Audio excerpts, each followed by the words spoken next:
tous, bonjour à toutes. Je suis Maude Le Floch, je dirige le pôle art et urbanisme. Je vous remercie d'être présents sur Zoom et sur Facebook. C'est une première pour le pôle d'organiser les auditions en distanciel. Camille de Toledo et Sacha Bourgeois-Gironde aujourd'hui, Marie-Angèle Hermite demain sont à distance. Camille est à Berlin, Sacha Bourgeois-Gironde est à Jérusalem et Marie-Angèle Hermite demain sera à Nice. Les membres de la commission ici présents, Stéphane Cordobès, conseiller expert à l'Agence nationale de la cohésion des territoires, Pascal Ferren, philosophe et urbaniste, Bruno Marmiroli, directeur de la mission Val-de-Loire, Joanne Prognier du COAL Art et Écologie, Virginie Serna, archéologue, conservatrice en chef du patrimoine au ministère de la Culture, et Lolita Voisin, directrice de l'école de la nature et du paysage de Blois, sont ici présents au Point Haut, qui est basé à Saint-Pierre-des-Corps, à proximité de Tours et à proximité de la Loire, ainsi que les membres de l'équipe du Polo, Annabelle Royer, Apolline Fluc, Félix Golando, Agnès Lucas, Lorraine Lénert et Juliette Bradford. Nous expérimentons aujourd'hui la possibilité de faire aussi remonter des questions via le menu converser sur Zoom ou via Facebook, et nous pourrons les transmettre aux auditionnés en fin d'audition, ce qui peut nous amener à dépasser l'horaire de 12 heures. Le projet du Parlement de Loire que vous suivez est une démarche que nous avons initiée en 2019. Nous avons très vite sollicité Camille de Toledo qui nous a proposé un dispositif d'audition parlementaire pour donner un socle à ce projet. Le Parlement de Loire s'inscrit sur le territoire ligérien depuis le dernier fleuve naturel d'Europe. C'est aussi un projet plus vaste qui introduit en France un courant international de considération des droits de la nature. Le Parlement de Loire vise à donner une reconnaissance de personnalité juridique au fleuve, comme en Nouvelle-Zélande, notamment pour offrir la possibilité aux entités vivantes, humaines et non humaines, d'être représentées face aux enjeux de bouleversement climatique. C'est une fiction qui scénarise les potentialités du réel, qui imagine les institutions à venir et qui donne lieu à diverses initiatives très concrètes, des laboratoires sur les transitions, un jeu de Loire, des cartographies, un projet d'urbanisme, etc. Depuis un an, la commission a auditionné un certain nombre d'experts, le philosophe Bruno Latour, l'historienne Frédérique Aïtouati, les juristes Jacques Leroy et Jean-Pierre Marguenot, la philosophe Catherine Larère, l'écologue Catherine Boineau, la juriste en droit international Valérie Cabanès, l'écrivain Mathieu Dupérex, la sociopolitiste Gabrielle Boulot, mais aussi l'archéologue Virginie Serna et l'architecte paysagiste Bruno Marmiroli. Vous retrouverez toutes ces auditions en ligne sur le site du Polo et sur la plateforme Vimeo. Avant de passer la parole à Camille de Toledo, j'ai deux choses encore à vous dire. Les prochaines étapes, vous dire que nous travaillons, et la commission travaille à la rédaction d'un rapport des auditions en vue d'une publication à l'automne 2021.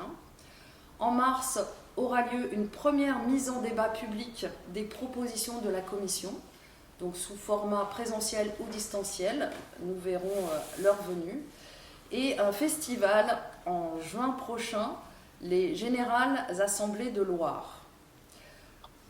Enfin, pour terminer, un remerciement aux partenaires du projet.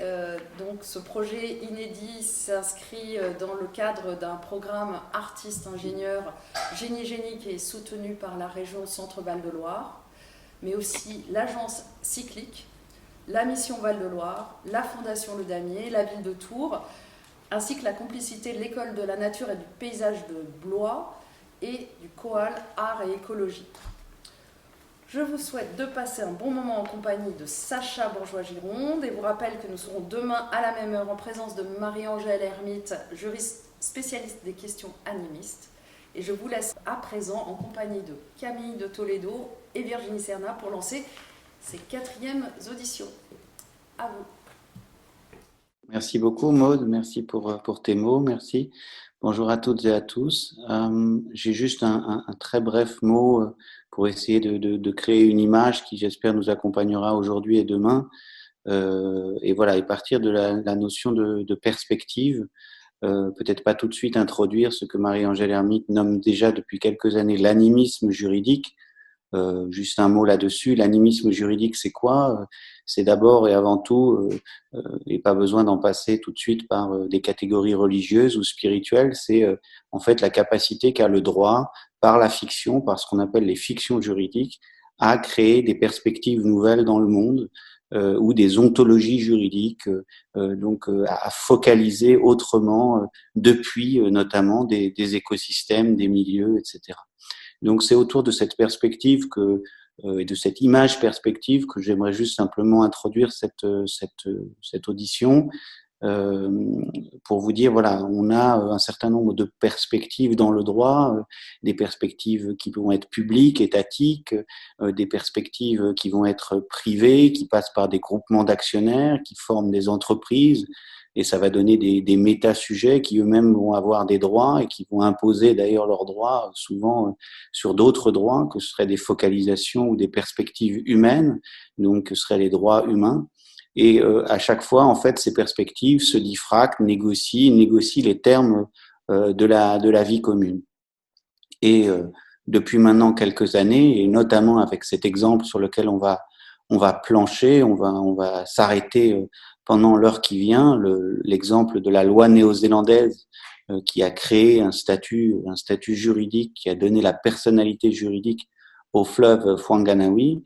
Eh bien, on voit que à travers un certain nombre de législations nouvelles et de jurisprudence, donc des jugements de tribunaux à travers le monde, émergent une autre perspective, une perspective qui, je dirais, a toujours été là d'un point de vue anthropologique, elle a toujours été là d'un point de vue historique.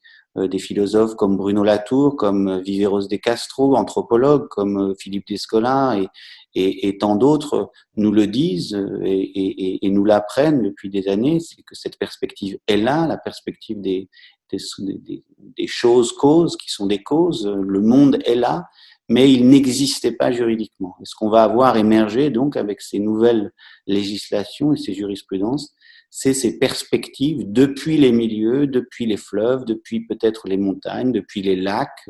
Ça discute en ce moment autour du lac Erie. Il y a l'Atrato en Colombie, dont on avait parlé dans la première audition avec Bruno Latour et Frédéric Aïtouati.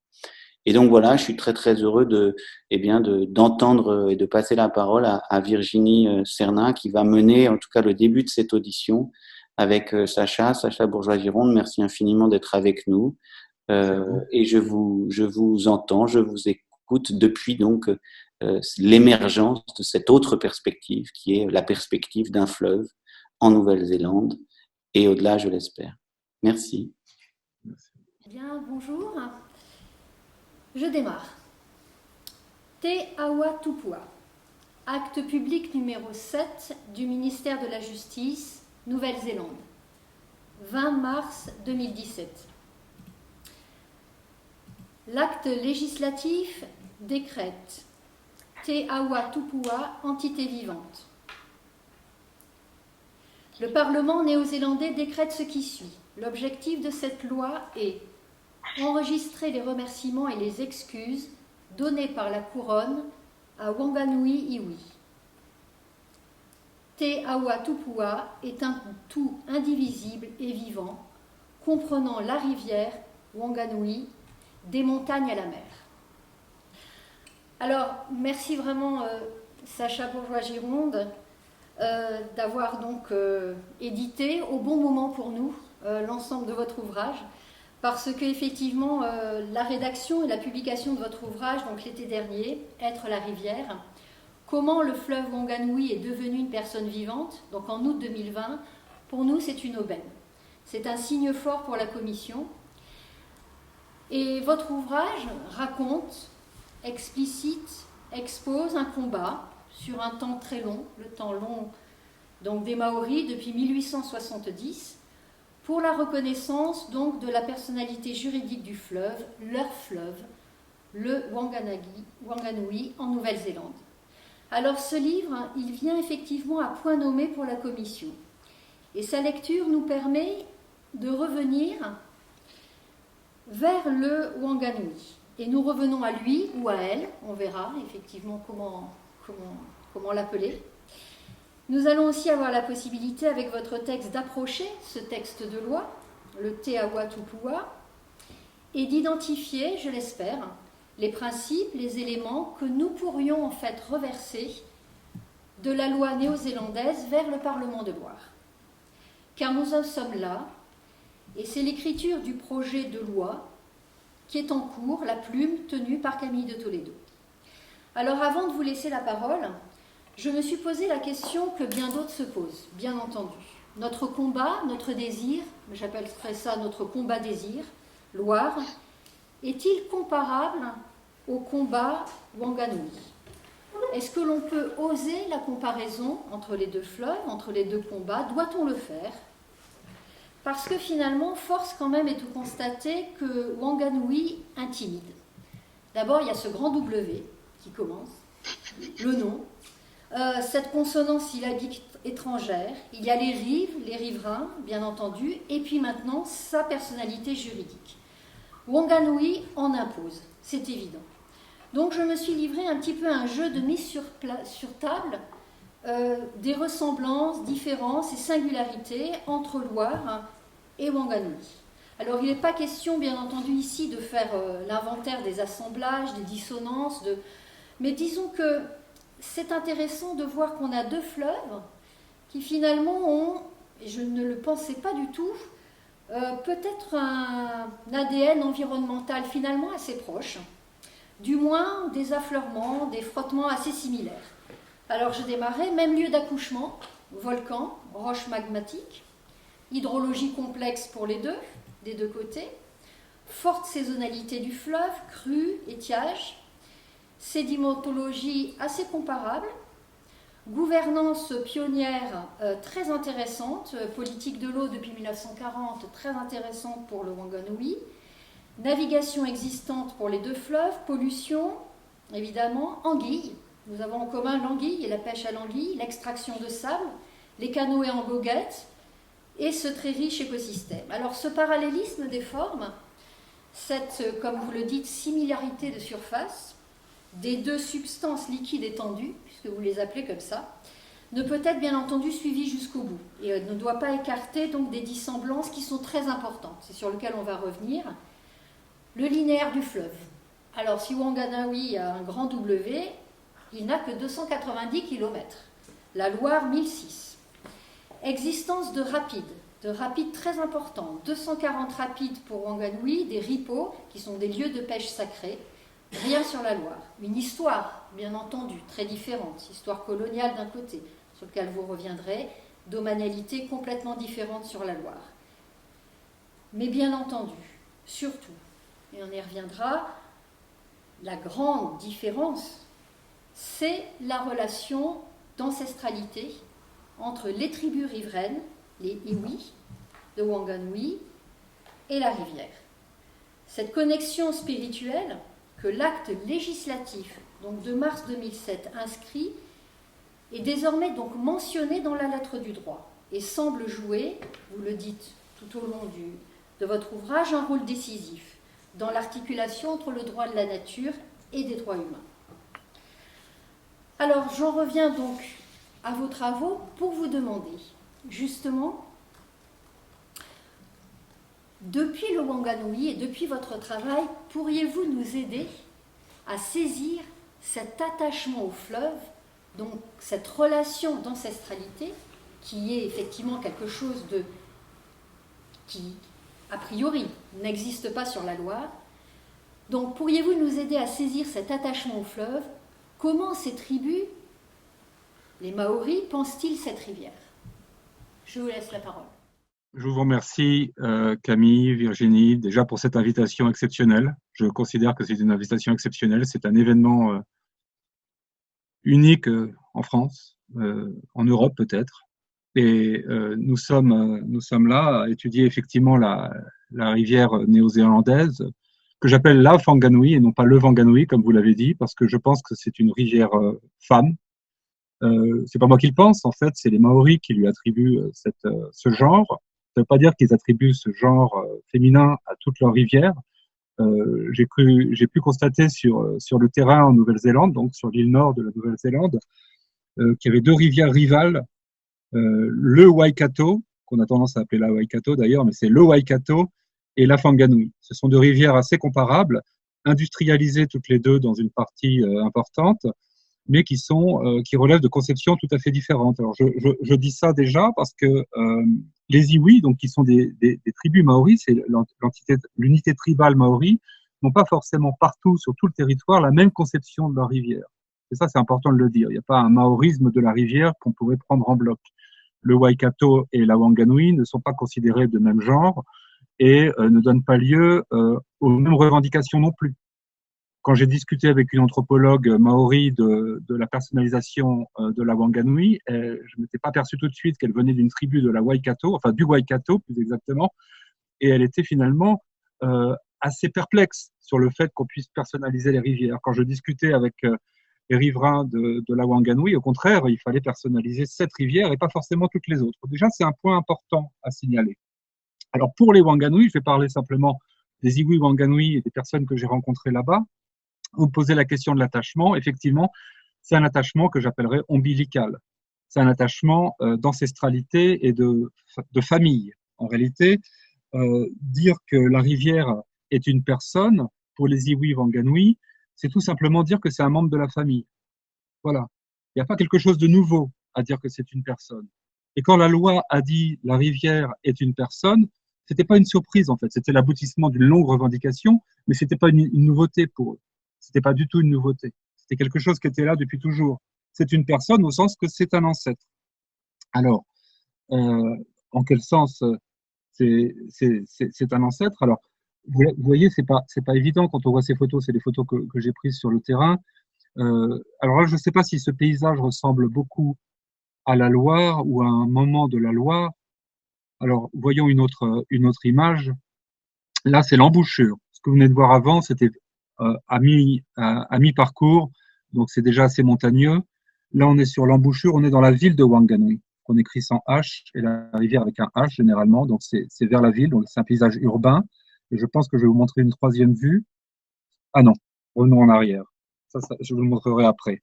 Elle viendra plus tard, la troisième vue, où je pense que c'est une vue qui ressemble à la Loire, vous verrez. Donc il y a effectivement des points communs. Alors l'attachement à cette rivière, vous voyez, là, même dans ce lieu à Whanganui, dans la ville de Whanganui, j'ai interrogé beaucoup de gens dans cette ville, Maori et non Maori, c'est une ville mixte évidemment, le reste en Nouvelle-Zélande. Tout le monde est attaché à cette rivière. Et les Pakea, qui sont les Kiwis, on appelle ça les Kiwis, les Pakea qui sont des Néo-Zélandais non Maori, sont attachés à leur rivière et reprennent la devise Maori. Alors j'essaie de comprendre cet attachement. Pour les Maori en tout cas, dire que c'est une personne, c'est dire que c'est un ancêtre, mais c'est pas un ancêtre mort, c'est pas un ancêtre ancien. C'est comme si un ancêtre chez nous continuait à vivre en permanence. C'est un ancêtre rémanent, un ancêtre qui continue à nourrir les Iwi et qui est là toujours présent. Et là, à la fois passé, très ancien, et à la fois présent. Moi, j'avais travaillé sur le temps dans ma jeunesse académique, et j'y pense toujours au temps. On n'est ni dans une conception linéaire du temps, où il y aura un ancêtre qui passerait une génération suivante, qui passerait une génération suivante, qui passerait une génération suivante, ni dans une relation cyclique, circulaire, de rémanence. On est dans deux temps qui se juxtaposent, un temps du passé qui nous parle, et un temps du toujours présent. Il y a à la fois un passé rémanent et un présentisme très fort. Et je pense que d'ailleurs, si on réfléchit là-dessus, on n'aura pas le temps aujourd'hui, ça va nous donner le sens des revendications de Maori et de leur efficacité. Ce n'étaient pas des revendications passéistes, ce sont des revendications présentistes et même futuristes. Donc tout ça est très important à comprendre.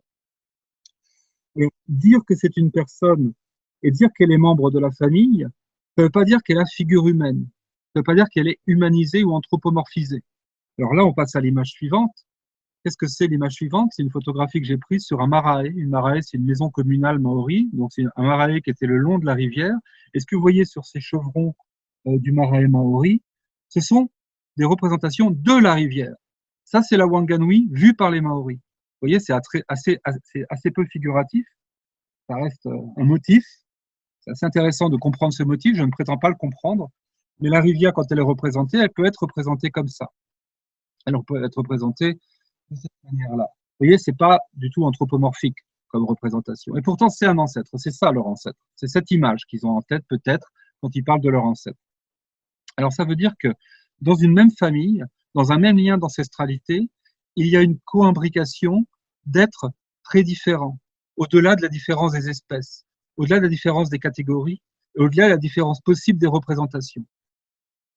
Donc, c'est cette idée de coimbrication des espèces, des êtres extrêmement distincts, qui est évoquée à la fois dans le texte de loi, le Te Awa Tupua, mais aussi bien avant, dès les années 70, dans ce qui a précédé le texte de loi et qui s'appelle le tribunal de Waitangi. Le tribunal de Waitangi, c'était une commission, en fait, où se réunissaient des membres du gouvernement, des avocats, beaucoup de juristes, et des membres des tribus, de diverses tribus. Ça ne concernait pas uniquement la Wanganui, ça considérait toutes les revendications maoris depuis le traité de Waitangi en 1840. Donc on appelait ça le tribunal de Waitangi pour commencer à mettre en œuvre certaines dispositions du traité de Waitangi qui n'étaient pas mises en œuvre jusque-là. Donc il y avait un ensemble de revendications, parmi lesquelles la Wanganui. Et la Wanganui, une des revendications, c'était de faire valoir ce lien dans ces...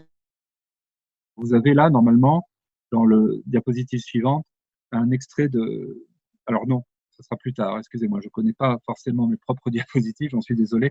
Qu'est-ce que c'est que ça? Ça, c'est une représentation anthropomorphique. Mais ce n'est pas une représentation anthropomorphique de la rivière, c'est une représentation anthropomorphique. Vous avez à gauche de votre image Papa. Papa, c'est la dame. Elle s'appelle Papa, la dame. C'est la mère terre. Et vous avez Rangi à droite, qui est le père, ciel. Et la terre et le ciel se réunissent et vont engendrer les autres êtres. Mais les autres êtres n'ont pas forcément tous figure humaine, loin de là. D'accord? Donc passons à la suite et je vais répondre à une autre de votre question. C'est que là, par exemple, on a quel est notre attachement? Notre attachement, il est moins abstrait. Nous avons, nous, pour nos fleuves, des représentations extrêmement anthropomorphiques, souvent, dans le passé, en tout cas, dans un passé lointain. Vous voyez la déesse de la Seine en haut, à gauche. Et vous avez des petits fragments d'ex-voto à la déesse Segeta de la Loire. Il y a une anthropomorphisation à une époque de notre histoire gauloise ou gallo-romaine très forte des fleuves chez nous, des rivières et des fleuves, qu'il n'y a pas chez les Maoris. C'est ça que je veux dire. Donc l'attachement maori aux rivières n'est pas forcément un attachement qui passe par des représentations anthropomorphiques, même si ça passe par un lien familial. D'accord? Donc, ça, c'est le premier point. Un attachement ombilical, un familialisme avec la rivière, mais pas nécessairement une anthropomorphisation de la rivière. C'est ça que je voulais souligner dans le premier point. Le second point, vous m'interrogez sur qu'est-ce que c'est qu'être gardien de la rivière, si je ne me trompe pas, Virginie. C'est une question que vous me posez. Oui, tout à fait. Alors, je vais vous la poser tranquillement. Donc.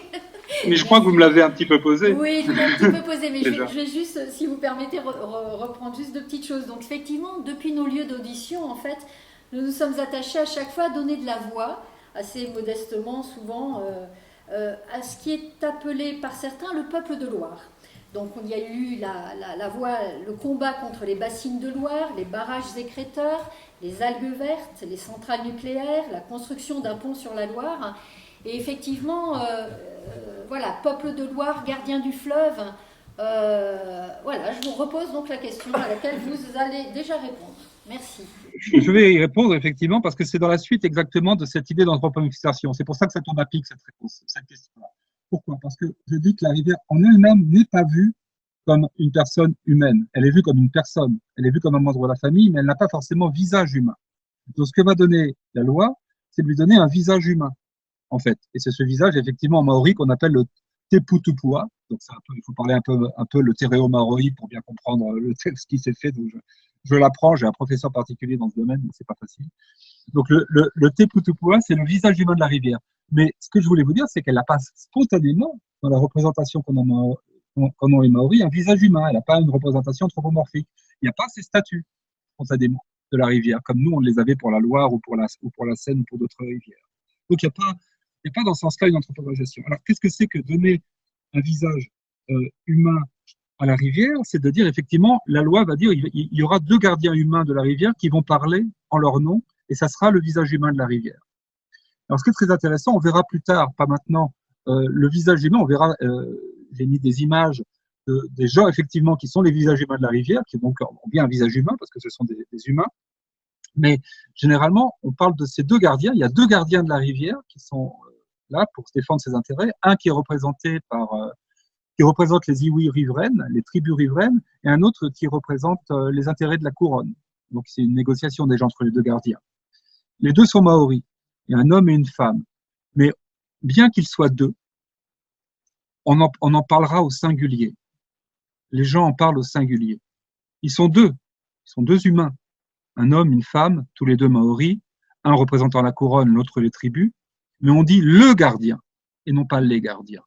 Ça, c'est très intéressant. Ils sont fusionnés comme le visage humain de la rivière.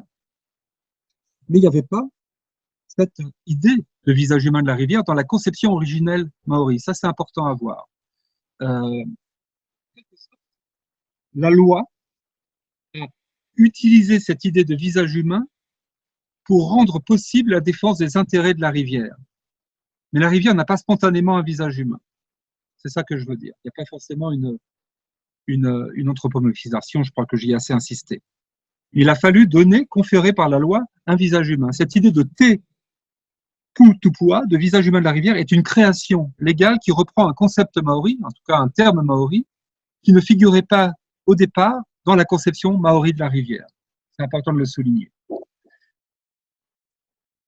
Alors, je suppose que vous avez d'autres questions à me poser à la suite de celle-ci. Oui, je vais vous poser. Donc, je vais juste reprendre aussi la partie qui était importante, c'est la notion d'appréhension sensible de la rivière. Donc, ces riverains, le gardien, les tribus riveraines, donc, ont un savoir indigène. Ce savoir, il présente, il inventorie, il définit des critères qui ont été retenus, en fait, pour la mise en place c'est comme ça que c'est présenté, un index culturel de santé du fleuve. Et dans ce tableau, je ne sais pas si on peut le présenter, on a en fait différents motifs de la rivière. Oui, alors on a un tout petit peu décalé entre mes slides et le discours, j'en suis désolé. Bon, là, on est sur le tableau, mais revenons juste en arrière. Excusez-moi de vous interrompre, Virginie, j'espère que vous m'en voulez pas trop. Revenons en arrière parce que je voulais présenter le visage humain de la rivière, en fait. Il était là. Voilà, ils sont là, à droite et à gauche. Ce sont les 2 membres, les 2 gardiens. À droite, c'est la personne qui les introduit, et donc un homme et une femme qui sont les 2 gardiens de la rivière à l'heure actuelle. En tout cas, les 2 premiers gardiens de la rivière Wanganui. Il y en aura d'autres qui seront nommés ultérieurement. Et vous voyez, donc ils ont bien un visage humain, mais on ne parle que pas de leur visage humain, mais un visage humain. C'est un seul visage. Les 2 visages à gauche que vous voyez là, c'est un visage humain de la rivière et non pas 2. Voilà. Alors revenons, si vous voulez, à la suite. Excusez-moi de vous avoir interrompu. Voilà. Donc là, on est sur le tableau, effectivement. Alors voilà, donc ce tableau, il est assez fascinant parce que en fait, il est assez transposable pour le coup pour la Loire. On y voit toponymie, odeur, aspect huileux de l'eau, présence de rapides, eau vive, chant des oiseaux, son du courant, son des crues, visibilité du courant de la rivière, sédiments, écume, invasion de saules, donc on a aussi cette partie-là sur l'invasion, présence de bétail. Bon bref, on a ici un ensemble en fait de critères de ce savoir indigène que vous nommez le design maori et qui autorise une lecture qui est très intuitive de l'espace fluvial et qui justement, moi j'ai été frappée par la ressemblance de ces critères Wanganui avec des critères ligériens. On pourrait à peu près s'y retrouver. On est aussi presque dans les motifs de Gabrielle Boulot tels qu'elle nous les avait présentés. Alors, comment finalement ce savoir très intuitif de la rivière entre-t-il dans la loi et au quotidien de l'application de la loi?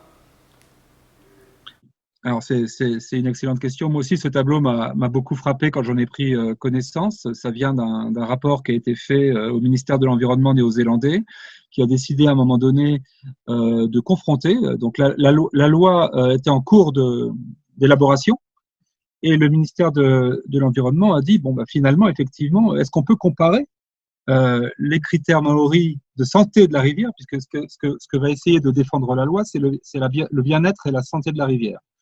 En réalité, il faut que je vous dise quelque chose d'emblée. Ce que fait la loi, c'est de reconnaître des droits maoris, en fait. Elle le fait via la personnification de la rivière. Au départ, cette loi n'a pas pour vocation de protéger la rivière. Elle a pour vocation de répondre à de très anciennes revendications maoris. Donc, en un sens, il faut bien comprendre que, effectivement, cette loi personnifie la rivière, mais ce qu'elle fait, son intention initiale, c'était de répondre aux revendications maoris de droit d'usage de la rivière. Donc c'est exactement sur ce point que rentre déjà en ligne de mire le savoir maori de la rivière. C'est ça qui est visé, c'est une des choses qui est visée essentiellement par la loi. Alors ce qui est intéressant, c'est pourquoi cette défense du savoir maori de la rivière, de cette compétence sur laquelle on va revenir, maori de la rivière, doit passer, ou passe en tout cas de fait, par une personnification de la rivière, alors que ce n'était pas la revendication initiale. Il faut expliquer un petit peu ce contexte-là. Il faut distinguer entre les compétences de gestion de la rivière, la personnalisation de la rivière et les droits de propriété. Et je vais être obligé de passer par les droits de propriété et de revenir à une histoire ancienne, puisque la propriété a été abolie partiellement sur la rivière par la loi. Il faut comprendre qu'au départ, les Maoris revendiquaient cette propriété. Ils ne la revendiquent plus, mais une de leurs revendications était la propriété. Alors revenons un tout petit peu en arrière au traité de Waitangi, une des slides précédentes, ça doit être la précédente. Voilà le traité de Waitangi. Le traité de Waitangi, c'est ce traité de 1840 qui est négocié entre les Britanniques qui viennent d'arriver sur l'île et puis les représentants des tribus, de nombreux représentants de tribus. Ce que vous voyez, c'est une photographie du traité de Waitangi que j'ai prise à Wellington, qui est conservée là-bas. Vous voyez des signatures. En fait, ces signatures, c'est très intéressant. C'était pas les gens ne savaient pas écrire. Les chefs maoris non plus ne savaient pas écrire, en tout cas certains n'ont pas écrit en caractère latin, même pas du tout écrire, en réalité, c'était pas, il n'y a pas de littératie, comme on dit. Donc ils ont représenté leur signature, c'est les motifs de leur tatouage, en fait, que vous voyez là, sur le traité de Waitangi. Chaque chef de tribu signe avec son motif principal de tatouage qui signale son iwi. Mais ils ne savent pas exactement ce qu'ils signent. Enfin, ils savent ce qu'ils signent, mais ils ne comprennent pas exactement ce qu'ils signent. Il y a une version en anglais du traité et une version dans la langue, en tereo maori, qui est traduite dans un tereo maori par un missionnaire protestant de l'époque, qui traduit en tereo maori biblique, en fait, protestant, pas en théorie maori dialectale. Donc, c'est des concepts qui sont là. C'est en fait la seule traduction qui existe à cette époque-là, c'est la traduction de la Bible en tereo maori pour en fait évangéliser les tribus locales. C'est un langage très, très artificiel. Et se joue un jeu sémantique important entre souveraineté et propriété. Les Maoris ne sont pas intéressés par la propriété de leurs terres ou de leurs biens culturels ou de leurs biens naturels. Ils ne sont pas intéressés en particulier par la propriété de la rivière Manganui. Ce qu'ils veulent, c'est le contrôle, la souveraineté sur la rivière. Pourquoi ? Pour continuer à exercer leur relation particulière à la rivière et ce savoir qu'ils ont de gestion du bien. Donc, ils sont intéressés par le contrôle de la rivière, mais pas par l'appropriation de la rivière. Les Anglais, les Britanniques sont intéressés par l'appropriation de la rivière. Donc, dans un langage en anglais, on va dire que les Maoris conservent la souveraineté, et puis dans un autre, on va dire en fait ils perdent la propriété. Tout va bien puisque c'est pas ce qu'ils demandent. Quand ils comprennent qu'en fait un titre de propriété est un moyen de contrôle de la ressource, du bien, alors ils vont demander la propriété. Et tout au long, notamment dans les années 30, les années 40 et jusqu'aux années 60, jusqu'à ce que s'ouvre en fait le tribunal de Waitangi dont j'ai parlé tout à l'heure, les Iwi Wanganui vont demander la propriété privée, la propriété collective ou privée, mais en tout cas la propriété de la rivière Wanganui. Ce que fait le Te Awa Tupua en 2017 et au cours des négociations du tribunal Waitangi, c'est que non, en fait, on ne va pas donner la propriété. La couronne va reverser ses titres de propriété publique à la rivière elle-même. C'est ce qui s'appelle le Te Awa Tupua. Le Te Awa Tupua, c'est à la fois le nom du texte de loi et le nom de la rivière dans le texte de loi. Et en fait, on va reverser le titre de propriété, non pas aux tribus maoris qui n'ont pas la propriété de la rivière, ni aujourd'hui, mais au Te Awa Tupua. Mais ça passe. Ça passe pourquoi? Parce qu'à ce moment-là, il y a plus contradiction entre la propriété de la rivière et la possibilité de sa gestion optimale par le savoir maori. Donc, à partir du moment où la propriété est abolie et que les droits maoris d'usage de la rivière sont reconnus, on ne revendique plus la propriété. La revendication de la propriété était nécessaire comme exercice de contrôle sur la rivière, ce qu'avait fait la couronne. Donc ça, c'est un premier point contextuel. Donc, si vous voulez, le savoir indigène ou le savoir maori rentre à nouveau dans le texte de loi du fait que la propriété n'est plus conservée par la couronne. Mais elle n'est pas non plus attribuée aux maoris. Mais c'est pas grave puisque c'est plus contradictoire. Alors, quel est ce savoir? Quel est ce savoir? Effectivement, j'en parle comme du design maori. Voyons, si vous voulez, ce que j'appelle le design maori de façon très concrète. Voilà ce que j'appelle le design maori. C'est par exemple des hameçons. J'ai visité le petit musée régional de Wanganui, qui est un lieu absolument extraordinaire. Et comme je suis assez curieux, j'ai ouvert les tiroirs des commodes. Il y avait beaucoup de commodes. Je me suis dit, mais qu'est-ce que c'est que ces commodes? Parce que on n'était pas censé forcément toucher à ces commodes. Et plein de tiroirs. Donc, je les ai ouverts les uns après les autres. J'avais l'autorisation, bien sûr. Bon, on m'a laissé faire. Et elles étaient pleines de hameçons, ces commodes. Il y avait mais des centaines de hameçons maoris de toutes les époques. Et ce que je remarquais, c'était, là on en voit un seul, mais ce que je remarquais, c'était que ces hameçons avaient des formes extrêmement diverses. En fait, chaque hameçon avait une forme qui correspondait à la mâchoire du poisson et des types de poissons. Donc c'était extrêmement spécialisé. Le design maori, c'est cette spécialisation de l'artefact qui veut dire qu'en fait, il y a une très grande finesse cognitive dans le rapport à ce qu'on va faire avec les ressources. En fait, c'est extrêmement adapté, c'est extrêmement fin. Aujourd'hui, vous me demandez qu'est-ce que sur le terrain, ça a changé la loi. Là, par exemple, la pêche aux anguilles. Apparemment, on a sur la Loire, avec ces grandes nasses, vous voyez, cette grande nasse, eh bien, à partir du moment de la colonisation, étant donné que ça gênait la navigation des vapeurs, des vapeurs, j'en parle dans mon livre, si vous voulez, de la navigation à vapeur qui servait notamment au transport de bois, à l'exploitation des forêts, au transport des touristes aussi. Dès les années 1880, il y avait un grand tourisme sur la Wanganui. Il y avait quelqu'un qui fait ça, il était en lien avec la compagnie de voyage de Thomas Cook, si vous voyez. Donc c'était très organisé dès les années 1880. Ça, les nasses à anguilles, les filets à anguilles ont empêché cette navigation. Aujourd'hui, cette revendication revient et on peut retrouver des nasses à anguilles sur la Wanganui. C'est très intéressant. Vous voyez d'en bas dans l'illustration à quel point ça peut être mégalomaniaque la pêche aux anguilles, puisque cette anguille me paraît d'une taille démesurée. Je ne sais pas si elles ont exactement existé sous cette taille-là, mais en tout cas, cette revendication était présente. Donc le design maori, pour moi, c'est à la fois ces artefacts qui relèvent une très grande finesse dans la connaissance de l'environnement, que j'appelle aussi la présence d'une commission extrêmement raffinée dans l'artefactualité, dans la relation à l'environnement, et un design institutionnel. Alors, le design institutionnel va de pair, pour moi, avec cette idée cognitive. Le design institutionnel, c'est un petit peu, ça nous renvoie aux travaux d'Elinor Ostrom sur comment, finalement, doit s'organiser la gouvernance des ressources. C'est ce qu'on va retrouver dans le texte de loi aussi, d'une certaine manière. Donc, Ostrom, comme vous savez, certainement, propose l'idée qu'il n'y a pas de solution miracle, il n'y a pas de panacée, il n'y a pas nécessairement privatisation absolue, ni étatisation, nationalisation ou étatisation ou gestion publique absolue du bien. C'est quelque chose de beaucoup plus complexe et elle défend une forme de polycentrisme institutionnel où il y aurait des entités de différents degrés, différents concentriques, plus des intérêts privés, des intérêts publics qui se mêleraient dans une configuration institutionnelle optimale et on peut la retrouver dans la nature. Face à la tragédie des communs, dans la nature, plus exactement dans diverses sociétés, face à la tragédie des communs, des modes d'organisation polycentrique sont possibles.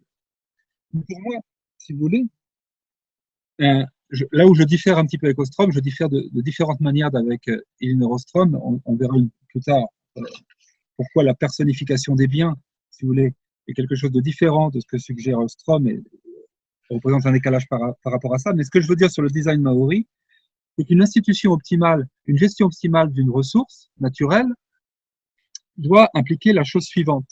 Il ne peut pas y avoir, c'est une sorte de maxime, si vous voulez, que je vais énoncer, il ne peut pas y avoir de décalage entre les capacités cognitives, les capacités affectives et les capacités sensibles qui sont repérables dans le tableau qu'on a montré tout à l'heure.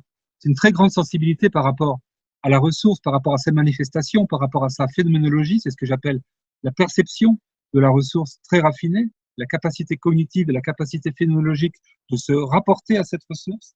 Il ne peut pas y avoir de décalage entre ces capacités cognitives et les configurations institutionnelles qui autorisent, qui organisent sa gestion.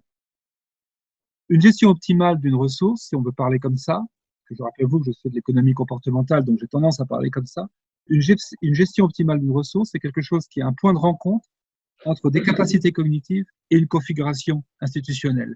Si on détache ça, si on détache le savoir, là, les capacités cognitives, le savoir indigène en l'occurrence, le savoir local, autochtone, de la configuration institutionnelle qui la rend possible et optimale, alors qu'est-ce qu'on va créer? On va créer de l'aliénation. On va créer de l'aliénation mentale, on va créer de l'aliénation affective, on va créer un sentiment d'étrangeté des habitants, des riverains, par rapport à leurs propres ressources. Ça a été ça le colonialisme, en réalité. Le colonialisme, ce qu'il fait, une des choses qu'il fait, c'est d'aliéner les capacités cognitives, le savoir, d'un mode de gestion de la ressource. Or, ce que fait le Te Awa Tupua, le texte de loi, c'est de remettre en relation progressivement ces capacités cognitives, ce design maori et la configuration institutionnelle qu'on va retrouver autour de la rivière. C'est ça pour moi le point important, et c'est comme ça que le savoir maori rentre à nouveau en jeu dans la gestion de la ressource. Merci infiniment, Sacha. Pardon, Virginie, je reprends à cet endroit-là, n'est-ce pas? Je vous entends plus trop. Vous m'entendez? Oui. Bon, moi, je vous entends parfaitement et j'espère que j'ai répondu correctement aux questions de Virginie qui sont très importantes. Je pense qu'on aura toutes et tous besoin de descendre plus précisément dans le design maori pour justement mesurer tous ces effets d'écart entre le design maori et évidemment les lois coloniales extrêmement violentes qui les ont mis à mal. Là, moi, j'avais des questions en fait plus très courtes avant d'entamer notre virage et ce dont on avait parlé ensemble avant cette audition. C'est juste quelques questions très courtes sur l'efficacité juridique de la personnalité et de la personnalisation, pour qu'on comprenne bien, pour que celles et ceux qui suivent entendent bien aussi ce que ça peut faire. Quel procès et contre quel type d'usage, puisque nous avons vu qu'il y avait cette complexité entre souveraineté et propriété, qu'il y avait ce design maori et ces différentes formes de définition ou de caractère ou de qualité du fleuve. Donc, je prends quelques exemples. La rivière peut faire des procès contre des usages industriels, touristiques, contre des logiques d'appropriation, contre l'industrie du tourisme dont on parlait avec l'origine au 19e et Thomas Cook. Qu'est-ce qu'on peut faire et qu'est-ce qui a déjà été mis en chantier depuis 2017? Oui, alors, ce qui a été mis en chantier, ce sont déjà des comités de surveillance, avant toute chose, plus ou moins concentriques. Je ne sais pas si vous voulez qu'on en parle tout de suite, mais je pense que le moment est venu, malgré tout, parce que ce qui se passe, c'est que maintenant, il y a une réglementation très stricte de ce qu'on peut faire sur la rivière. Donc, chaque activité industrielle ou touristique, etc., doit demander une autorisation spéciale aux différents comités.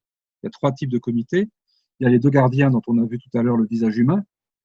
Il y a un autre cercle qui conseille stratégiquement ces 2 gardiens. C'est un conseil stratégique de la rivière. C'est le 2e cercle, qui contient une dizaine de personnes à peu près.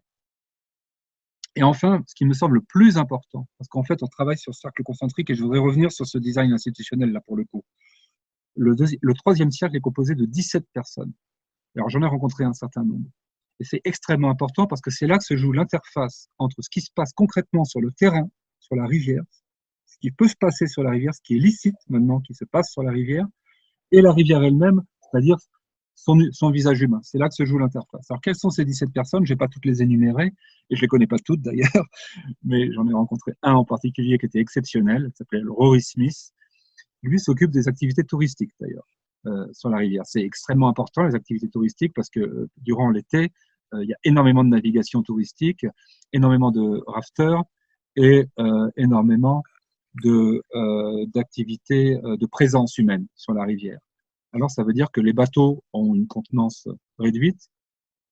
Ça veut dire qu'on ne peut pas circuler avec plusieurs bateaux en même temps sur différents points de la rivière.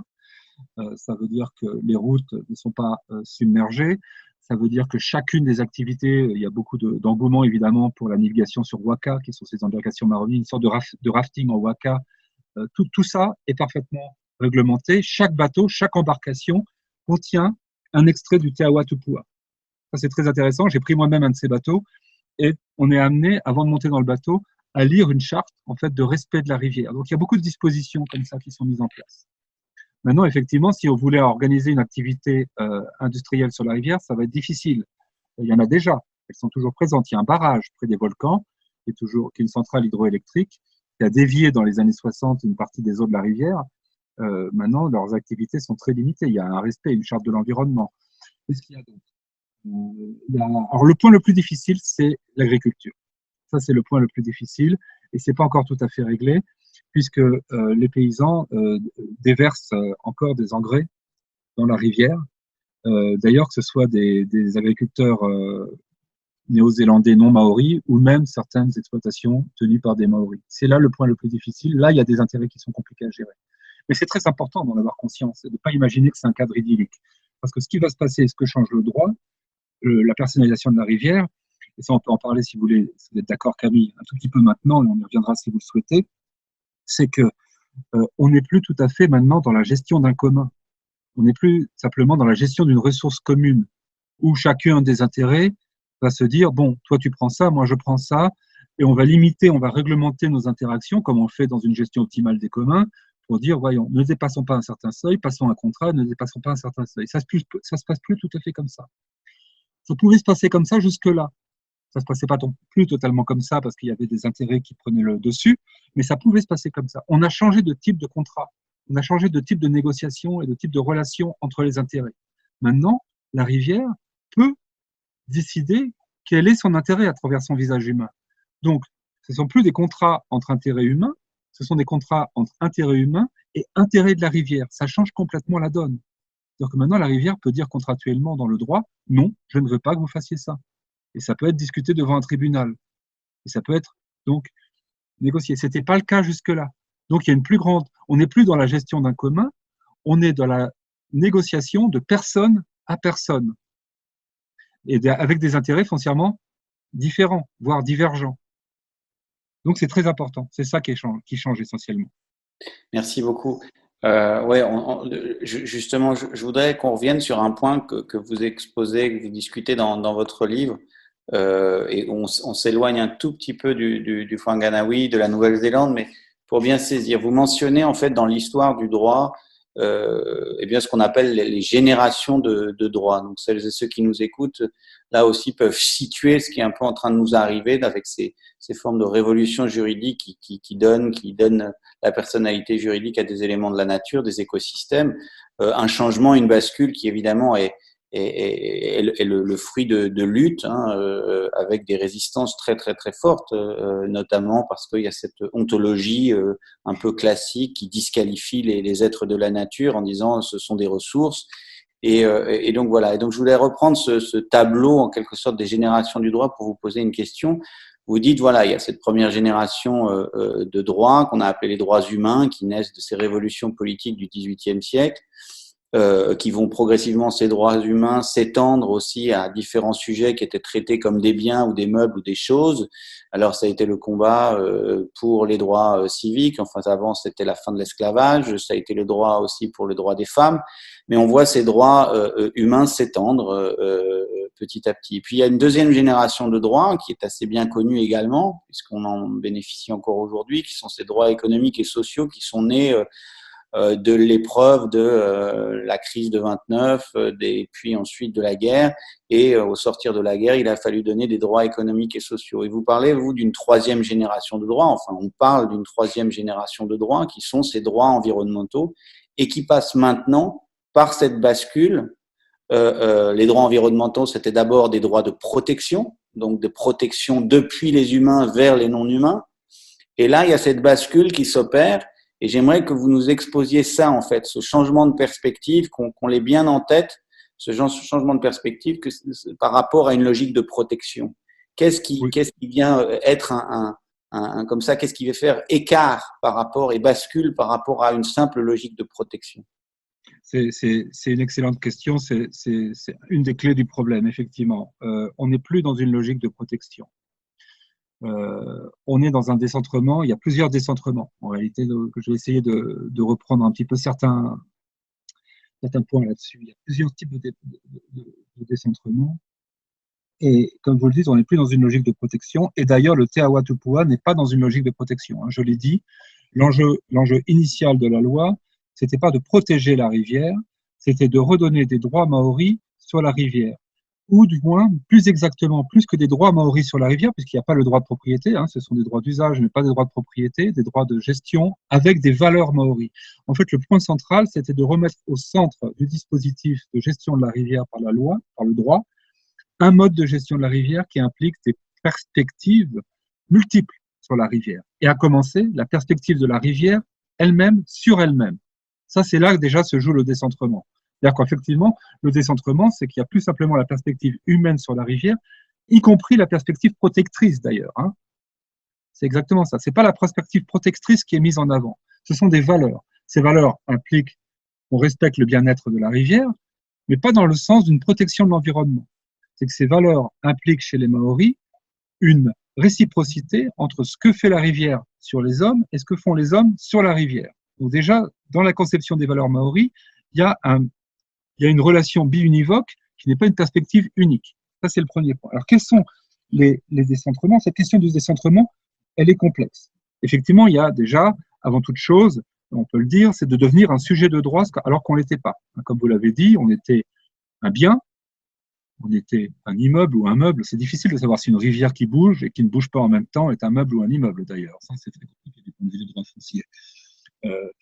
D'ailleurs, pour moi, la rivière, ce qui s'est passé avec le Te Awatupua, ne relève pas du droit de l'environnement du tout, d'une certaine manière. Si on devait chercher la philosophie du droit qui est derrière cette question-là, là, il y aurait déjà un décentrement juridique assez important à l'intérieur même du droit.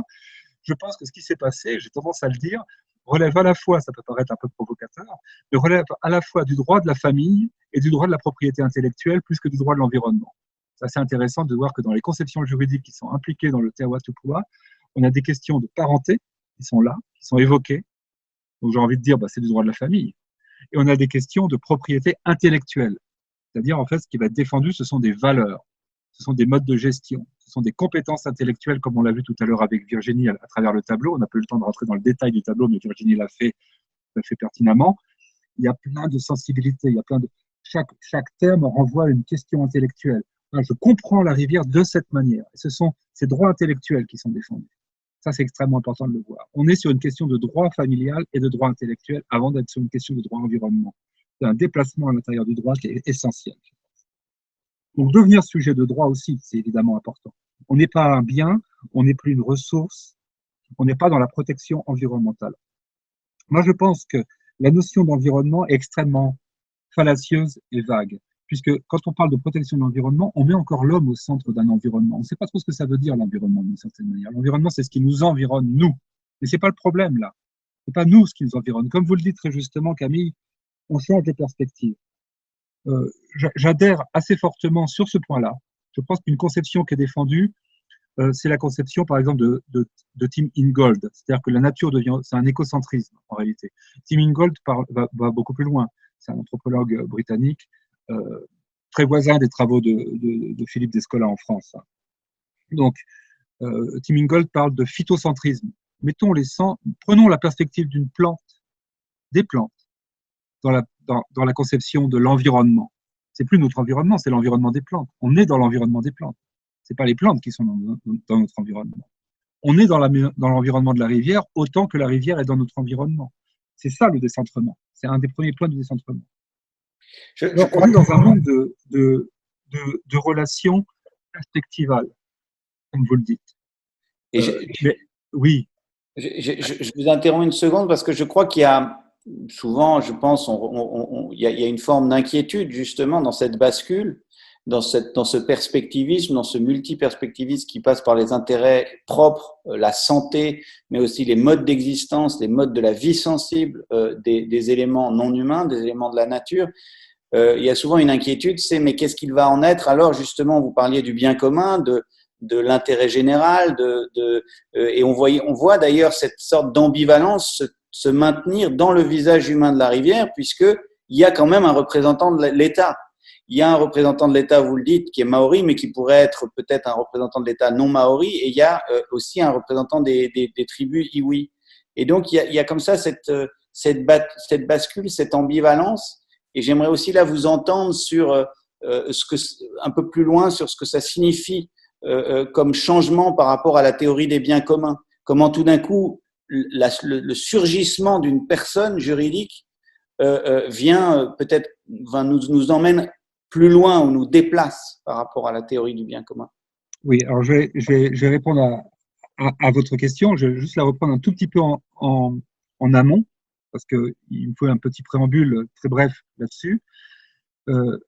Faut bien comprendre ça, y compris pour comprendre le fait qu'on n'est plus tout à fait dans une relation de bien commun, parce que le bien commun continue à postuler qu'on a une ressource à gérer d'une certaine manière. La théorie du bien commun dit qu'il faut trouver une gestion optimale de la ressource. On n'est plus dans une conception de ressources. On n'est plus dans une conception de ressources.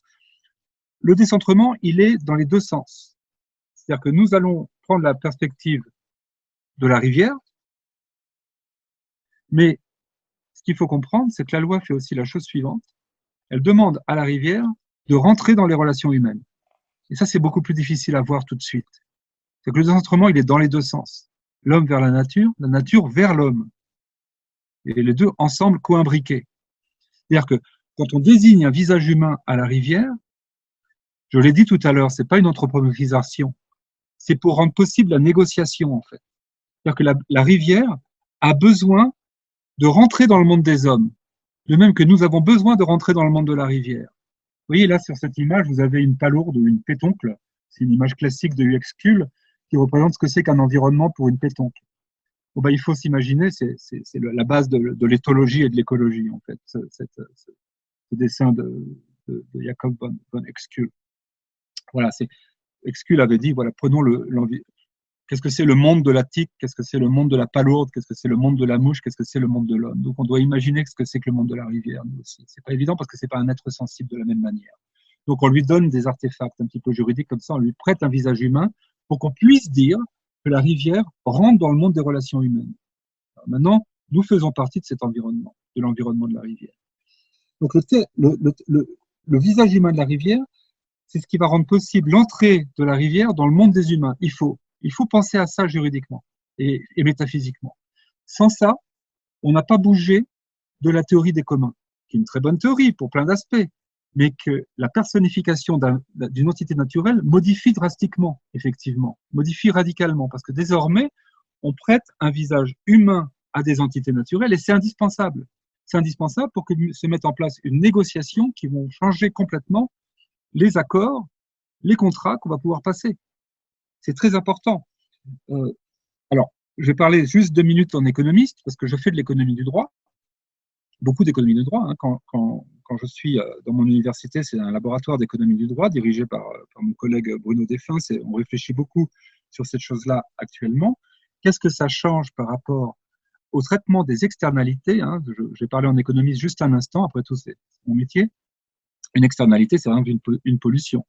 Donc, il y avait 2 solutions classiques sur le traitement des externalités en économie publique, soit l'impôt, ce qu'on appelle la taxe PIGU, la taxe PIGU, pardon, on va taxer les parties en présente pour internaliser les externalités, les pollutions dans le coût de production sociale du bien qu'on veut produire à partir de la ressource, donc l'impôt, ou alors la solution dite de Coase, de Ronald Coase, qui a été un économiste extrêmement important dans la gestion des externalités, qui dit privatisons, c'est-à-dire distribuons un maximum de droits de propriété, de droits sur la ressource, comme ça il y aura une négociation optimale et on payera pour la possibilité de gérer cette ressource comme on l'entend.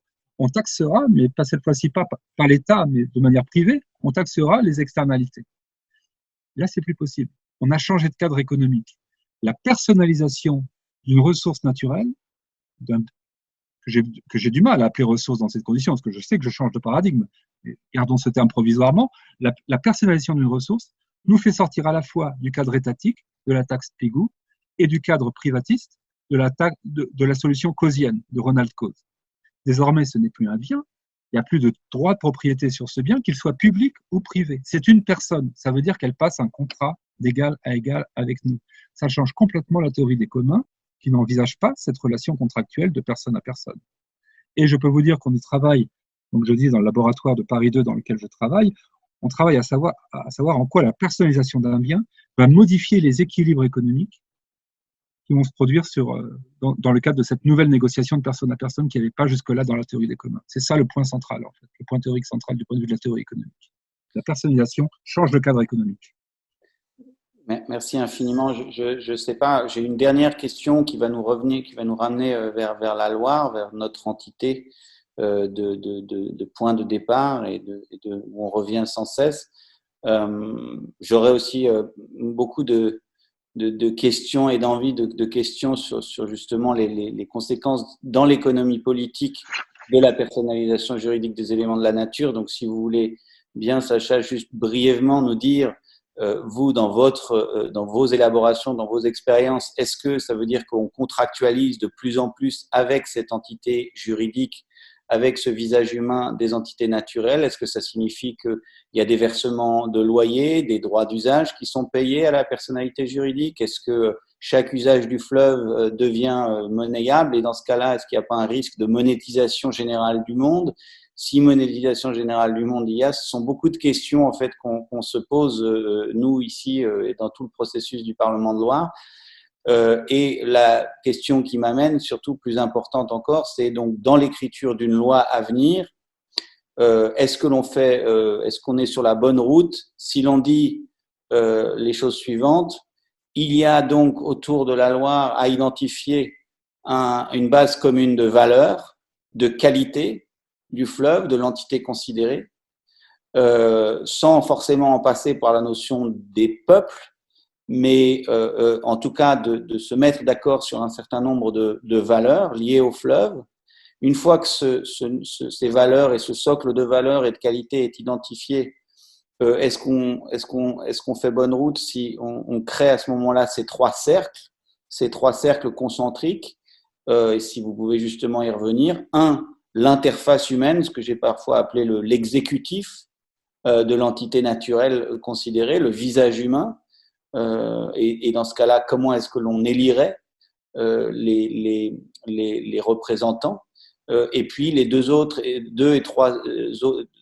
et troisième cercle seraient qui reprendraient les différents usages le long du fleuve. Oui.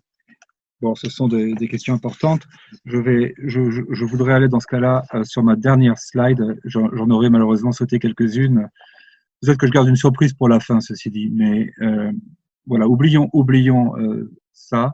Voilà, restons. Non, la slide précédente sur les recommandations, parce que en fait c'est un peu ça que me demande Camille. Voilà, je pense que les réponses, certaines de mes réponses en tout cas, ou des skisses de réponses sont là. Comment procéder en réalité? Alors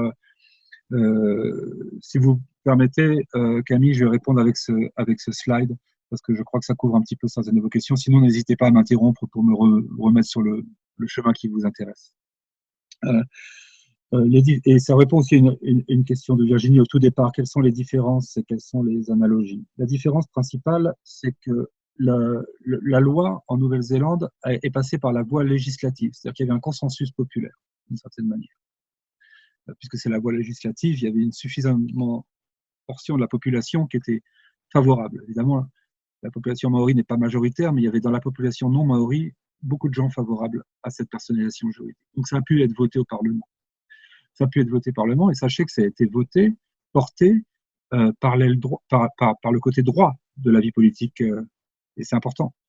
Pas par le côté gauche, on aurait pu penser ça. Ça a été porté évidemment par le côté gauche qui était d'accord, mais le ministre qui a porté la loi devant le Parlement était un ministre du Parti national, ce qui peut être assez surprenant. Chris Finlayson, en l'occurrence. Un personnage assez intéressant, très autonome. En Nouvelle-Zélande, c'est passé par la voie législative. Si je puis me permettre un avis, c'est ce que je vais faire durant les 5 minutes qui viennent. En France, ça devrait passer par la voie constitutionnelle plus que la voie législative, pour la bonne raison que c'est pas évident qu'on puisse voter facilement une loi comme ça au Parlement à l'heure actuelle. Ça va d'abord par la voie constitutionnelle. En Inde, par exemple, sur le Gange, c'était la voie constitutionnelle et non pas la voie législative. Dans d'autres pays, donc il y a un choix à faire de ce côté-là. Ensuite, sur le deuxième point, en Nouvelle-Zélande, ce sont des droits humains, même si on change complètement la perspective. Ce sont des droits humains qui contiennent, c'est une vision humaine qui a été défendue. C'est un maorisme qui a été défendu. Et comme j'aime à le dire, le ligérisme n'est pas encore un maorisme. Peut-être qu'il deviendra, mais pour parodier Sartre, le ligérisme n'est pas encore un maorisme. Faut-il qu'il le devienne? Peut-il le devenir? Ça, c'est une grande question. Dans la mesure où il ne l'est pas encore, le maorisme impliquait un changement de perspective, un décentrement, tout ce qu'on a évoqué dans la conversation. Donc, on a pu défendre des droits humains qui impliquaient ce changement de perspective. C'est pas sûr qu'on puisse le faire avec la Loire pour l'instant, ou avec Loire, son prénom, son nom. Voilà. Donc, je dirais qu'en France, on est obligé de défendre des droits du fleuve pour l'instant, plutôt que des droits humains relativement à ce fleuve. Mais c'est ce qu'on fait, en fait, dans le Parlement de Loire, je crois. Et c'est très bien. C'est ce qu'il faut faire, à mon avis. Ensuite, la représentation de ce fleuve. Alors, je sais qu'on a beaucoup parlé, y compris dans ces auditions, d'un Parlement des choses, une idée extrêmement originale, intéressante et profonde. Je vais m'en démarquer légèrement. Je vais donner mon propre point de vue sur cette chose-là. Je pense que la Loire doit être représentée dans le Parlement, tout court, dans un Parlement humain, qu'il y ait effectivement ce visage humain, ce thé tout poids français, je ne sais pas comment il faudra le nommer, dans un dialecte ligérien, mais il doit être représenté au Parlement, tout court. Que ce soit le Parlement français, l'Assemblée nationale, ou que ce soit le Parlement européen, peut-être. Je pense qu'il faut d'ailleurs travailler à l'échelle européenne sur ce terrain-là. Et représenter dans le Parlement européen le fleuve, mais dans un Parlement humain et pas dans un Parlement des choses. Il peut y avoir un Parlement des choses si vous voulez, mais c'est dans un Parlement humain qu'il faut représenter la Loire. Les fleuves, les écosystèmes. Les fleuves. Les milieux. Exactement. C'est ça qu'il faut faire. Mais dans des parlements humains, j'y insiste énormément. Ensuite, et là je réponds directement à votre question sur les communs à nouveau, que vous m'avez reposée, parce que je sens bien qu'elle vous importe et qu'elle est très importante. Ce qu'il faut, c'est effectivement un cadre de négociation entre les intérêts du fleuve et les intérêts humains. Alors, je ne pense pas que ça doit aller vers davantage d'intérêts privés, nécessairement. La voie n'est pas forcément la contractualisation à outrance. Peut-être qu'il va falloir regrouper les intérêts humains en confédération d'intérêts humains spécifiques et les intérêts du fleuve, comme c'est fait en Nouvelle-Zélande dans le IIIe siècle. Un point juridique extrêmement important du Te Awa-Tupua sur ces intérêts humains qui sont représentés, c'est qu'ils ne doivent pas être au-delà de 17. Alors 17, pourquoi? C'est lié au terrain, mais ils sont limités en nombre. Et c'est très important parce que c'est la question que vous avez évoquée tout à l'heure, Camille. Ils ne peuvent pas être démultipliés à l'infini, sinon on va rentrer dans un problème de monétisation et d'ultra-contractualisation qui va nous ramener finalement à la solution causienne, plus qu'à la solution que j'ai évoquée tout à l'heure, plus qu'à la solution qu'il faut faire prévaloir pour défendre les intérêts du fleuve, précisément. Donc, les intérêts humains doivent être regroupés et limités en nombre. Il faut trouver ce nombre optimal, c'est un calcul économique. Dernier point, la réglementation, l'administration, qui vous intéresse au premier chef, je suppose. L'administration locale. Je pense qu'elle doit être très unifiée sur tout le fleuve. Pourquoi? Parce que l'administration, c'est quelque chose de très important. Il y a quelque chose en France qui est très administratif depuis la Révolution française, au moins. L'administration est un point clé. L'administration, c'est ce qui donne, en fait, en France, et je pense aux travaux de Pierre Legendre, par exemple, qui sont très différents des miens sur la notion d'administration, mais qui m'ont beaucoup influencé sur qu'est-ce que c'est que l'administration. C'est un point qui m'intéresse beaucoup. L'administration, c'est quelque chose qui confère en fait une unité pragmatique aux démarches des gens vis-à-vis de certains domaines de leur vie. Or, il faut unifier par l'administration, unifier les réglementations va nous permettre, à force, de créer une saillance et une unification ontologique de notre relation à la Loire. Et c'est ça qui nous manque. La question de Virginie au départ, et aussi la vôtre, Camille, la question de Virginie au départ, c'était de dire, on n'a pas encore cette culture ligérienne qui est ancrée. C'est pour ça qu'on ne peut pas parler de droits humains, mais qu'on va être obligé de parler des droits du fleuve. D'abord, c'est tout ce qui nous en empêche. Mais on est en France, on n'est pas en Nouvelle-Zélande, on n'est pas maori. Le ligérisme ne peut pas être un maorisme. Pas pour l'instant.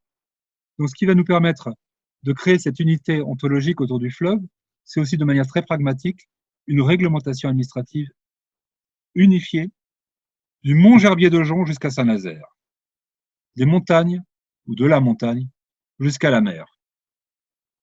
Il nous permettra de dire à un moment donné, et je reviens sur une slide en arrière, de reprendre la devise maori, qui devait être juste avant ou peu de temps avant, non, quelques slides avant, ça c'est Olivier Debré, voilà, Ko-o te awa, ko te awa ko-o, je suis la Loire, ko-o te loira, ko te awa ko ora, je suis la Loire et la Loire est moi.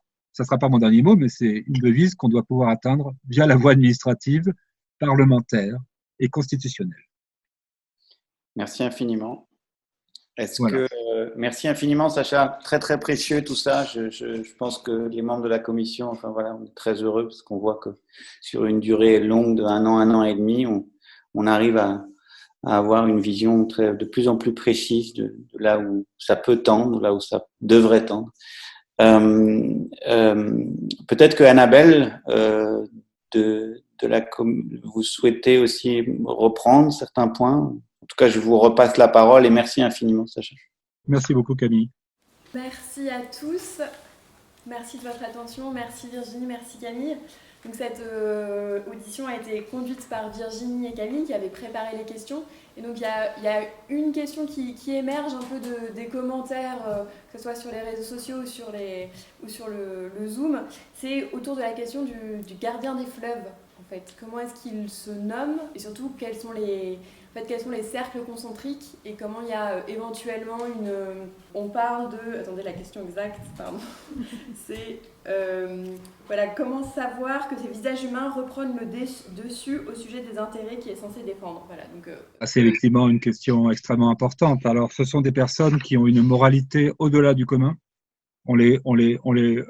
C'est toujours subjectif, cette question-là, mais en fait, ce sont des personnes qui s'engagent et qui ont montré à travers leur existence qu'ils étaient profondément liés aux intérêts de la rivière, parce qu'ils ont fait dans leur vie, tout simplement, par leur parcours de vie, par leur moralité, par leurs engagements. Donc, ce sont des personnes, une est désignée en Nouvelle-Zélande par la couronne et l'autre par les tribus riveraines. Voilà, donc il y a un représentant de l'État, pour ainsi dire, et un représentant des intérêts, en l'occurrence des riverains. Voilà. Les deux sont maoris, bon, parce que ce sont les deux qui convenaient à ce moment-là, il n'y a pas de critères ethniques, mais il y a des critères moraux, de moralité et d'engagement, avant toute chose. Ils doivent être capables, à travers des auditions très compliquées, de montrer qu'ils peuvent parler au nom de la rivière. Ils doivent montrer une sensibilité, une moralité particulière, et une compréhension, évidemment, des enjeux. C'est très important. Donc, voilà. Peut-être que l'un d'entre vous devra être le porte-parole de la Loire, ça c'est possible. Je pense que si on doit le trouver, c'est parmi vous, à mon avis. Ça, c'est le premier cercle. Est-ce que vous voulez que je revienne sur les deux autres cercles? Parce que c'est effectivement un point très important. C'est ce que vous allez créer d'une certaine manière. Oui. Alors, il y a une chose que je n'ai pas dite. Il y a une chose que je n'ai pas dite, mais qui anime toute notre réunion. C'est en théorie du droit comparé, il y a une notion qu'on appelle la greffe légale, legal transplant. C'est une notion qu'on discute beaucoup, qu'un de mes collègues à Londres, le professeur Golba, discute beaucoup.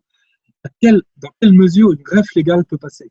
C'est-à-dire que là, on a envie de dire, waouh, est-ce qu'on peut adopter l'Ottawa-Tupua en France, en Europe, sachant les différences énormes, historiques, culturelles, anthropologiques, métaphysiques, qui nous séparent? Comment peut se passer cette greffe légale de façon optimale? Je pense qu'on met le doigt sur la question, là, en disant, oui, c'est exactement la personne qui a posé la question, ou les personnes qui ont posé la question, mettent le doigt sur le point sensible, c'est par la création de ces... Ce qui est récupérable, c'est la création de ces cercles concentriques. Les deux gardiens, difficiles à nommer, certes, mais surtout les deux autres cercles. Les deux autres cercles sont très importants. Les deux gardiens ont évidemment un rôle symbolique majeur, mais les deux autres cercles sont très importants. Le deuxième cercle en maori s'appelle le Te Karewao, c'est un conseil stratégique. C'est-à-dire qu'il doit d'abord, il surveille les deux gardiens. C'est vrai qu'il y a un problème très ancien qui a été posé déjà à l'époque romaine. Qui va garder les gardiens? C'est un problème infini. Qui garde les gardiens? Comment on règle ce problème? C'est un problème presque insoluble. Donc, pour répondre à ce problème, il y a une discipline qui existe en économie théorique, qui s'appelle la théorie des mécanismes. Comment faire que les deux gardiens soient gardés eux-mêmes et ainsi de suite, sans qu'on régresse à l'infini. Ça, c'est un problème de design institutionnel. Donc, les deux gardiens sont conseillés, presque surveillés et conseillés par un conseil de quelques membres, une dizaine, j'ai dit tout à l'heure, qui s'appelle le Te Karewao. Le Te Karewao a une charte. Qui, là, je ne vais pas prononcer le mot maori tout à fait correctement, mais il y a son nom en français, je vais le donner. C'est le filet à anguille que j'ai montré tout à l'heure. Pourquoi le filet à anguille? Parce que c'est son nom à ce comité. C'est le filet à anguille. Il s'appelle le filet à anguille. Il doit veiller à ce que les anguilles soient pêchées à la bonne saison. C'est métaphorique, évidemment, c'est symbolique. Il faut faire en sorte que les gardiens soient toujours dans le bon timing, dans le temps long. Un des aspects un des aspects importants, c'est que chacun des cercles veille à des articulations de temporalité extrêmement différentes. Les deux gardiens vivent dans le temps très long de la rivière. Le troisième cercle vit dans les intérêts courts, économiques ou autres, politiques, économiques, les intérêts courts, les intérêts du moment. Et le comité du milieu, le cercle du milieu, le filet à anguille, vise à ce que les deux temporalités soient parfaitement articulées l'une avec les autres. C'est qu'aucun des intérêts économiques du moment ne vienne contrarier le temps long. Donc il y a aussi cet aspect d'enchâssement des temporalités qui se fait dans la création des cercles. C'est un des éléments importants. Le troisième cercle, ça s'appelle le Tekopuka, et ce sont les intérêts humains qui viennent discuter avec les intérêts de la rivière. Le cercle du milieu crée la jonction entre les intérêts, entre le visage humain et les intérêts humains. C'est comme ça que ça se passe, hein, cette concentration. Et c'est assez efficace, en réalité. Merci Sacha. Je crois qu'il y a une dernière question dans la salle, à Tours, cette fois, de Stéphane Cordobès.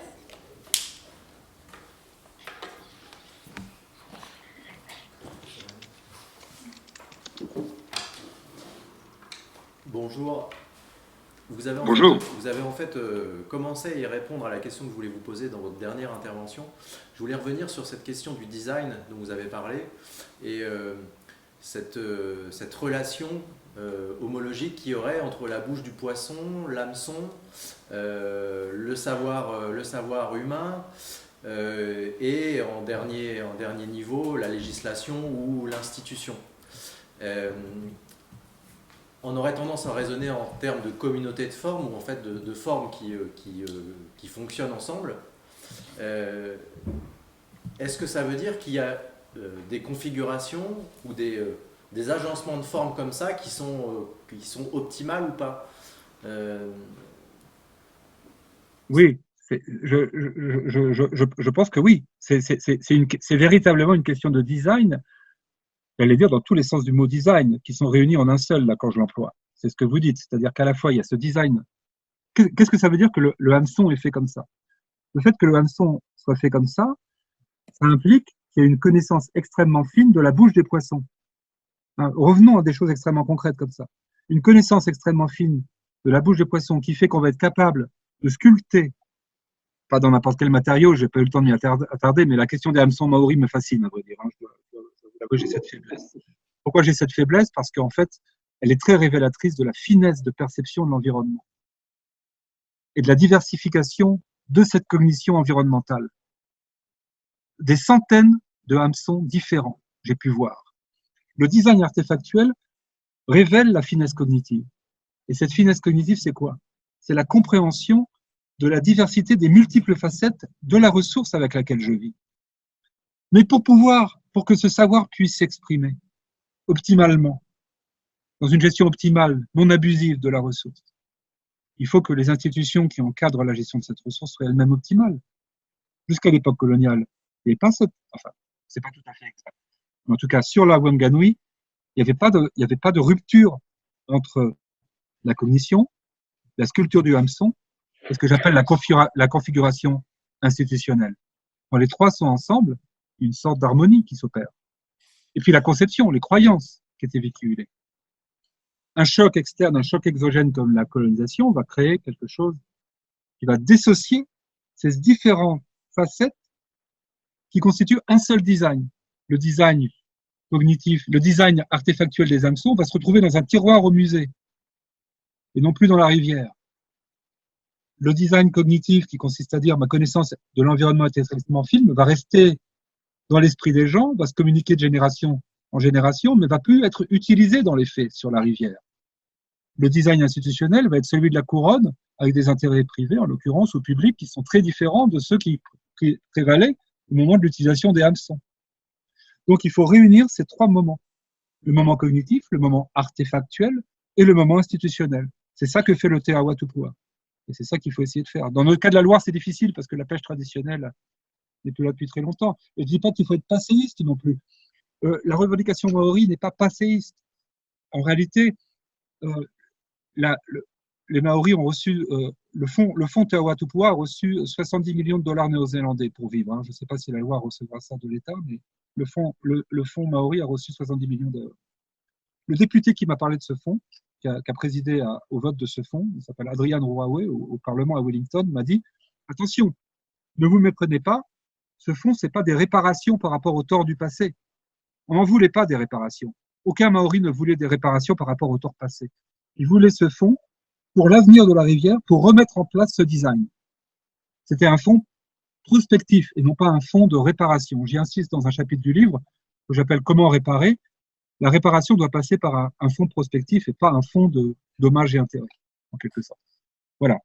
Je fais le lien avec un dernier terme que vous avez employé pour m'assurer que j'ai bien compris, enfin que nous avons bien compris. Ce qui veut dire qu'on peut imaginer que l'optimisation des designs, du design dont vous parlez, enfin des designs dont vous parlez, on peut juger que ce process est bon à partir du moment où la science ontologique est renforcée? Oui, absolument. À partir du moment où il y aura une plus grande perception de ce que c'est qu'être en relation avec cette entité et que cette entité n'est pas simplement une ressource, une fois qu'on aura fait ce travail de science ontologique, je pense qu'on peut commencer à recoller les morceaux et à avoir un design. Moi, ce qui m'obsède, c'est le design institutionnel ou le design tout court, c'est-à-dire quand une forme technique rejoint parfaitement une forme cognitive qui peut s'exprimer à travers un contexte, un environnement, que j'ai du mal, comme vous l'avez compris, à appeler simplement environnement, c'est plus compliqué que ça métaphysiquement, et que le design institutionnel, c'est-à-dire les lois, les réglementations, la mise en relation des intérêts par la loi, par le droit, permettent cette expression cognitive et permet ce design dans les faits. Alors, je reste un petit peu abstrait, mais dans le cas maori, c'est pas abstrait du tout. Hein. Vous voyez, ces hameçons, cette pêche aux anguilles, les cercles concentriques, tout ça, c'est la même chose en fait. Tout ça, ça participe du même design global qui ramène ces éléments mentaux, pratiques et juridiques ensemble. C'est ça à mon avis, qu'il faut essayer de viser en fait, que vous visez en fait, je crois. Alors, si c'est terminé, j'aimerais terminer sur une note. Attendez, il y a d'autres questions, je vous laisse vous approcher. Ah, il y a d'autres questions. Alors, on verra le petit élément sonore tout à l'heure. J'ai quelque chose à vous faire écouter pour vous dire au revoir, comme Giscard d'Estaing, pas de la même manière. Bonjour. Bonjour. Alors, j'ai une petite question simplement pour nous éclairer un peu plus. À vous entendre, on a le sentiment, en tout cas nous qui travaillons beaucoup sur l'histoire et la sédimentation de l'histoire de la Loire, que vous convoquez une histoire très longue, très épaisse de ces populations maoris en lien avec les milieux naturels. Or, je crois, si ma mémoire est bonne, que ce n'est pas le cas. En fait, les colons maoris sont arrivés il n'y a pas si longtemps que ça en Nouvelle-Zélande et on ne s'inscrit pas dans cette espèce d'épaisseur historique. Est-ce que vous pouvez juste nous éclairer sur ce point ? Sur le point de l'arrivée des Maoris, oui, c'est un point essentiel. Alors, il y a plusieurs hypothèses sur l'arrivée des Maoris. On la situe généralement vers le XIIIe siècle. Venus de 2 ou 3 îles polynésiennes, ils arrivent en Nouvelle-Zélande à ce moment-là. Il y a plusieurs légendes, il y a plusieurs faits historiques, c'est difficile de faire la part des choses. Le premier qui arrive à Wanganui s'appelle Coupé. Il a beaucoup de mal, il l'appelle Wanganui parce que c'est difficile à franchir. Au moment de l'embouchure, c'est une rivière très large, ils arrivent là. Et en fait, c'est pas du tout leur milieu naturel. C'est pas du tout le milieu naturel auquel ils sont habitués sur les îles polynésiennes d'où ils viennent. Ils affrontent une nature qui est hostile pour eux. Et ça, c'est très important. Et ils vont pas avoir un rapport harmonieux immédiat à cette nature, du tout. C'est un peuple de la mer et ils arrivent dans un endroit montagneux, forestier, où il peut faire très froid par moment, sur l'île du Sud en particulier. Donc, c'est pas du tout leur milieu. Donc, il y a une réadaptation complète. La mythologie maori va être l'histoire de cette réadaptation au terrain.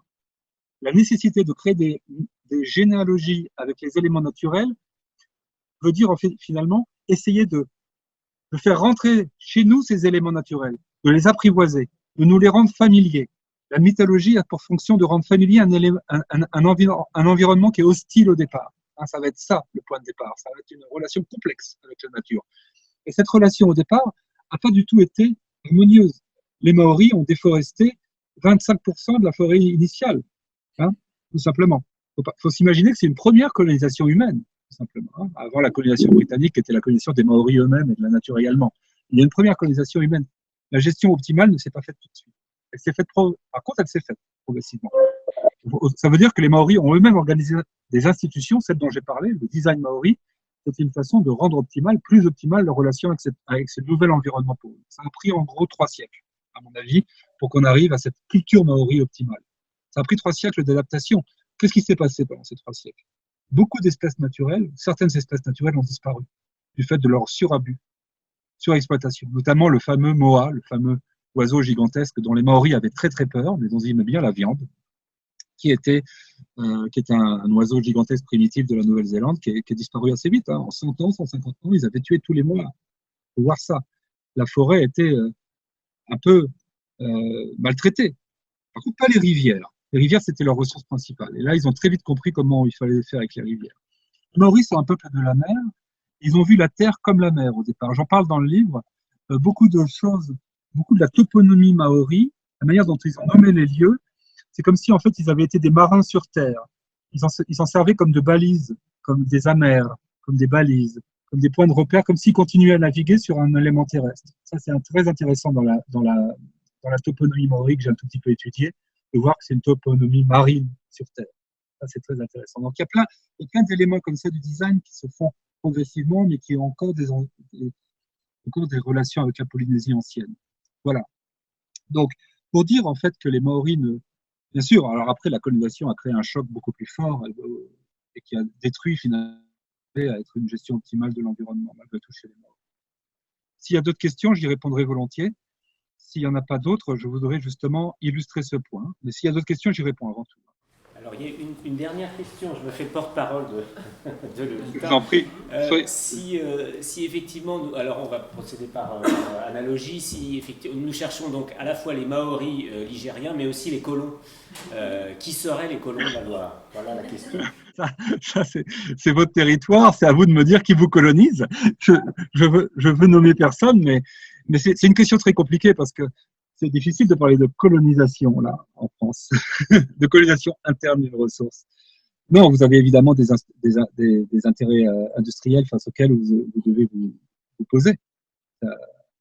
C'est à vous de me les nommer parce que je connais moins, paradoxalement, je connais moins le cas de la Loire que le cas de la Wanganui. Quels sont vos colons? Dites-moi. Non, mais je crois que je lisais les commentaires aussi là en marge des auditions et quelqu'un nous fait la remarque suivante sur le fait que voilà, elle dit, je lis certaines phrases, vous dites à juste titre que le ligérisme n'est pas un maorisme, mais je pense important de ne pas invisibiliser les savoirs et cultures populaires locaux. J'appellerais ça moi des attaches fines au lieu, des attaches fines et fragiles au lieu. Bien sûr, bien sûr. Au profit, dit-elle, Clara Breteau, au profit des représentations des fleuves propagées par la haute culture institutionnelle, et c'est là le clash, la blessure d'ailleurs, le clash entre le design et l'institution. Et elle prolonge, en France, la dimension animiste des cultures populaires locales existe. On va appeler ça, on peut la mettre en, voilà, avec d'autres termes. Moi, j'appellerais ça aussi des attaches fines. Les attaches fines au lieu existent, mais a été largement sous-évaluée et invisibilisée sous le double fait du capitalisme et du christianisme. Enfin, d'ailleurs, les mettre dans l'autre sens. Je crois qu'il y a des forces voilà, de déterritorialisation, que ce soit le tourisme, l'économie des flux, que ce soit toutes ces choses qui font violence en fait aux attaches fines aux lieux. Et peut-être que ce qu'on apprend en vous écoutant, c'est que justement le surgissement d'un nouveau design institutionnel, en tout cas d'une loi qui incarne l'entité à laquelle nous nous sentons attachés en fonction de nos lieux de vie, permet de faire revenir cette saillance, de faire revenir ces attaches fines dans le monde et de s'opposer à tout ce qui fait violence à ces attaches fines au lieu. J'en suis convaincu également. Je crois qu'on n'est pas forcément, pardon, juste pour finir, obligé d'ailleurs d'appeler ces grands mots colonisation qui convoquent toute une histoire de la blessure, de la violence, avec des violences qui sont tout autres. Ce ne sont pas à chaque fois les mêmes violences. Mais il y a des formes comme ça d'épreuves de force, des forces qui viennent de plus loin et qui modifient, qui font trembler, qui détruisent des attaches fines au lieu. Vous avez parfaitement raison, Camille, et je comprends parfaitement le point de cette personne, de Clara, j'y reviens, donc au risque de me répéter, mais c'est bien parfois de marteler certains termes, peut-être, pour les rendre plus saillants.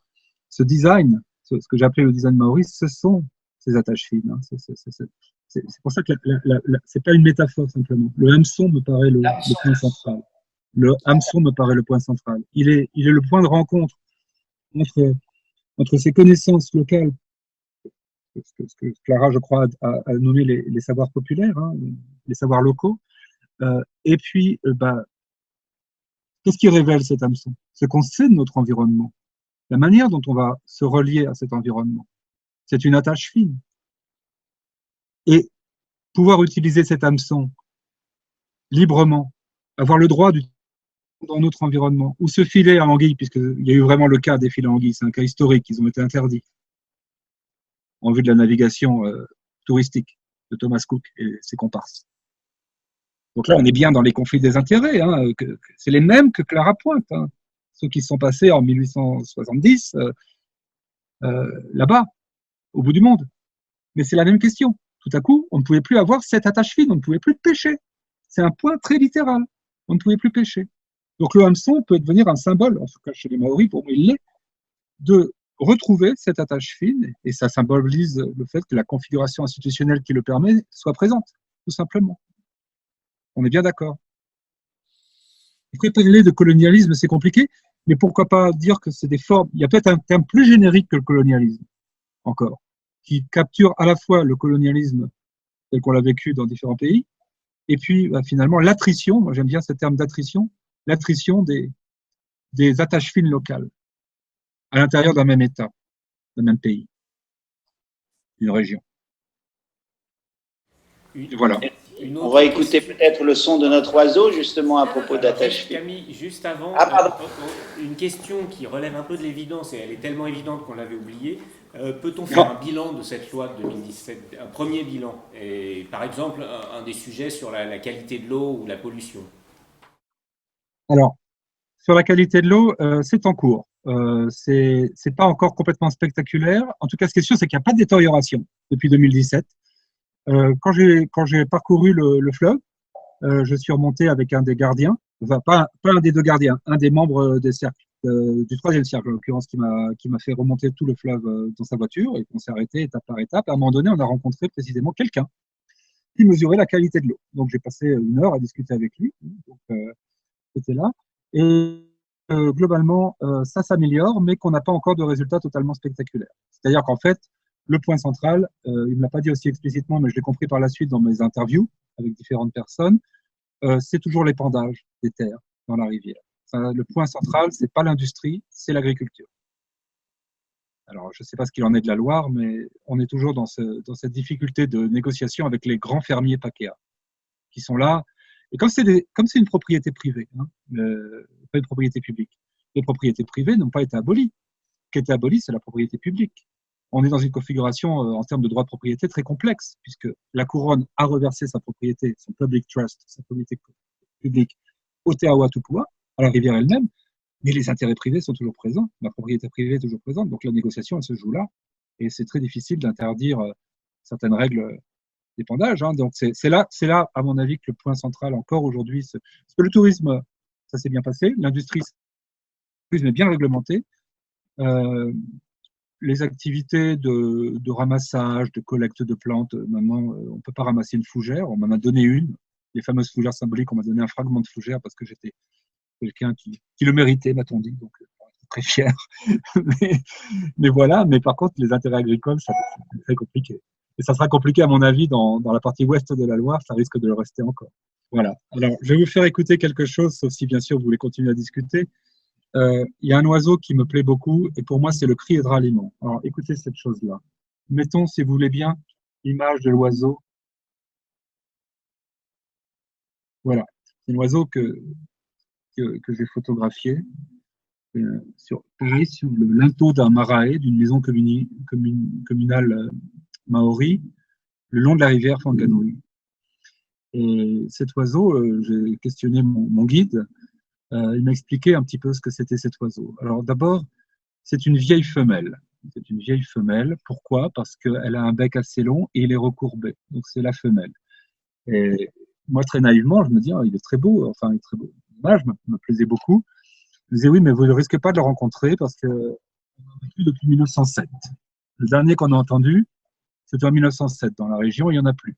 En fait, les plumes des oiseaux servent aux parures des et il a été éteint par l'abus de plumes par les chefs maoris. Donc voilà un cas particulier d'extinction maori d'une espèce parmi d'autres. Il y en a eu plusieurs.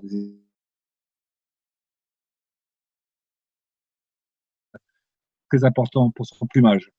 Alors je vais vous le faire écouter.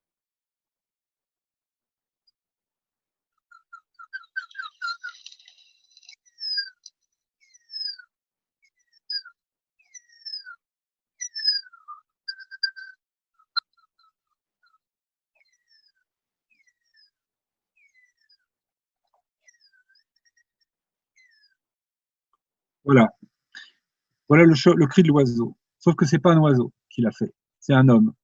Et cet homme avait connu cet oiseau dans son enfance, donc avant 1907. Il vivait dans la région, il avait entendu cet oiseau. Et puis cet enregistrement date de beaucoup plus tard, des années 50, quelque chose comme ça.